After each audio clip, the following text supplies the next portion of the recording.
Subscribe ಮಾಡಿ, like ಮಾಡಿ ಮತ್ತು ಶೇರ್ ಮಾಡಿ.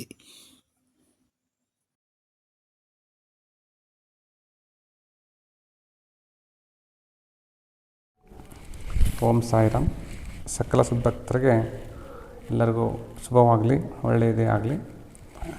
ನನ್ನ ಹೆಸರು ಮಂಜಯ್ಯ. ನಂದು ಮೂಲ ಊರು ಬ್ಯಾಡಗಿ ತಾಲೂಕು ತುಮರಿಕೊಪ್ಪ ಗ್ರಾಮ.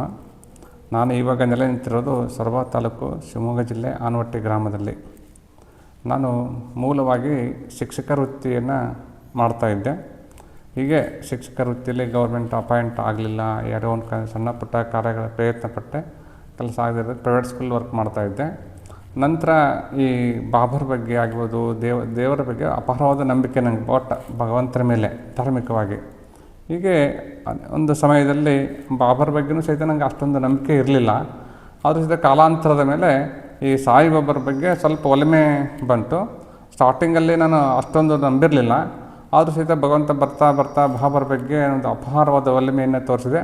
ಒಟ್ಟಿನಲ್ಲಿ ಬಾಬಾ ಅನ್ನೋದಕ್ಕಿಂತ ಸದ್ಗುರುವಿನಲ್ಲಿ ಅಪಾರವಾದ ನಂಬಿಕೆಯನ್ನು ಇಟ್ಟುಕೊಂಡೆ. ಗುರು ಅಂದರೆ ನ ಗುರು ಅಧಿಕಂ, ಗುರುವಿನಕ್ಕಿಂತ ಅಧಿಕ ಯಾರೂ ಇಲ್ಲ ಎಂಬುದನ್ನು ನಾನು ಅರಿತುಕೊಂಡು, ಈ ಬಾಬರು ಏನಪ್ಪ ಅಂದರೆ ಸಬ್ಕಾ ಮಾಲಿಕ್ ಏಕೈ, ಅಂದರೆ ಎಲ್ಲರನ್ನೂ ಒಂದೇ ರೀತಿಯಲ್ಲಿ ಕಂಡಂಥವರು ಬಾಬರು.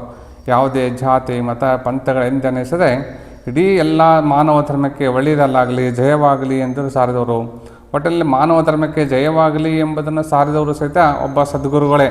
ಹೀಗಾಗಿ ಸದ್ಗುರುವಿನ ಅಪಾರವಾದ ನಂಬಿಕೆಯನ್ನು ಇಟ್ಟುಕೊಂಡು ಈ ಬಾಬರ ಬಗ್ಗೆ ನಾನು ಪ್ರತಿನಿತ್ಯವೂ ಆರಾಧನೆ, ಜಪ, ತಪಗಳನ್ನು ಮಾಡ್ತಾ ಬಂದೆ.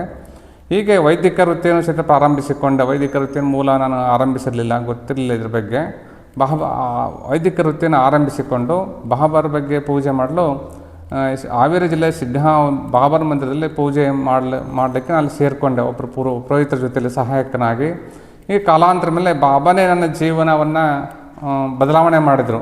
ನಾನು ಶಿರಡಿಗೆ ಹೋಗ್ಬಂದೆ. ಶಿರಡಿಗೆ ಯಾವಾಗ ಹೋಗ್ಬಂದು ಅಲ್ಲಿಂದ ನನ್ನ ಜೀವನ ಪೂರ್ಣ ಬದಲಾವಣೆ. ನಾನು ₹1 ಮನೆ ಇಲ್ದೇ, ಅಂದರೆ ನನ್ನ ಹತ್ರ ಯಾವುದೇ ಒಂದು ದುಡ್ಡು ಇಲ್ಲದೇ, ಸಂಪತ್ತು ಇಲ್ಲದೇ ಮನೆ ಬಿಟ್ಟವನು ಇವತ್ತೇ ಈ ಬಾಬರ ಮಂದಿರವನ್ನು ಕಟ್ಟುವ ಮಟ್ಟಕ್ಕೆ ನಾನು ಬಂದಿದ್ದೇನೆಪ್ಪ ಅಂದರೆ ಬಾಬರು ಅಷ್ಟೊಂದನ್ನು ನನಗೆ ಕೊಟ್ಟಿದ್ದಾರೆ.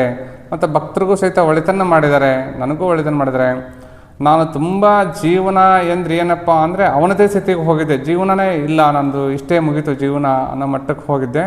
ಆವಾಗ ಬಾಬರ್ನ ಅಪಾರವಾಗಿ ನಂಬಿಕೆ ಮತ್ತು ಜೀವನವನ್ನು ಆರಾಧಿಸ್ತಾ ಬಂದಾಗ ಜೀವನ ಅಂದ್ರೇನು, ಜೀವನ ಇನ್ನೂ ತುಂಬ ವಿಶಾಲವಾಗಿದೆ, ಅದನ್ನೆಲ್ಲವನ್ನು ತೋರಿಸ್ಕೊಟ್ಟವರು ಸಾಯಿಬಾಬರು.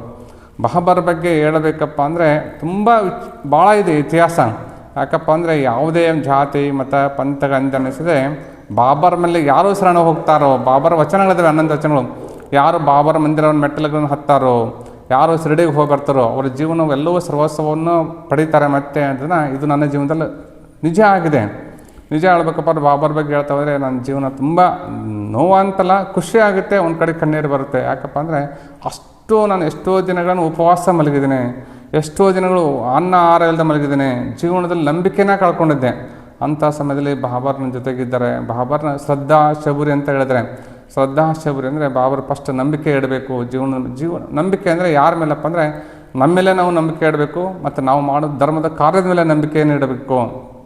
ಈ ನಂಬಿಕೆಯನ್ನು ಯಾರು ಇಡ್ತಾರೋ, ಬರೀ ನಂಬಿಕೆ ಇಟ್ಟರೆ ಸಾಲದು, ಸತತ ಪ್ರಯತ್ನ ನಿರಂತರವಾಗಿ ನಾವು ಯಾವುದೇ ಒಂದು ಕಷ್ಟಕ್ಕೂ ಕಾರಣ ಯಾವುದಕ್ಕೂ ಕುಗ್ಗದೆ ನಾವು ಪ್ರಯತ್ನ ಪಟ್ಟರೆ ಯಶಸ್ವಿಯನ್ನು ಸಾಧಿಸ್ತೇವೆ ಎಂಬುದಕ್ಕೆ ಇವತ್ತು ನಾನು ಆನವಟ್ಟಿ ಗ್ರಾಮಕ್ಕೆ, ನಂದು ಹುಟ್ಟೂರು ಅಲ್ಲ ಇದು, ನಾನು ಜೀವಿಸಿದ ಊರು ಅಲ್ಲ ಇದು, ಇಲ್ಲಿ ಒಂದು ಅಪರಿಚಿತವಾಗಿ ಬಂದಂಥ ಊರಿನ ಒಳಗೆ ಬಂದು ಒಂದು ಸೈಟನ್ನು ಪರ್ಚೇಸ್ ಮಾಡಿ ಇವತ್ತು ಈ ಮಟ್ಟದಲ್ಲಿ ಮಂದಿರವನ್ನು ಕಟ್ಟಿದ್ದೇನೆಪ್ಪ ಅಂದರೆ ಈ ಬಾಬರ ಒಂದು ಅಪಾರವಾದ ಒಂದು ಕರುಣೆ ಮತ್ತು ಅವರ ಆಶೀರ್ವಾದದಿಂದ, ಮತ್ತು ಇಲ್ಲಿ ಬಂದಂಥ ಭಕ್ತರಿಗೆಲ್ಲರಿಗೂ ಸಹಿತ ಒಳ್ಳೆಯದಾಗಿದೆ.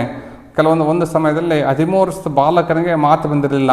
ನಾನು ಬಾಬರ ಮಂದಿರವನ್ನು ಪ್ರಾರಂಭ ಮಾಡಿದಾಗ ಅವರು ದಾರಿಲಿ ಹೋಗ್ತಾ ನಾವು ಬೋರ್ಡನ್ನು ನೋಡಿಕೊಂಡು ನಮ್ಮ ಮಂದಿರಕ್ಕೆ ಬಂದರು. ಹಿಂಗೆ ಎಲ್ಲ ಕಡೆಗೆ ಅವರು ವಿಚಾರ ಮಾಡಿ ಬಂದಿದ್ದರು.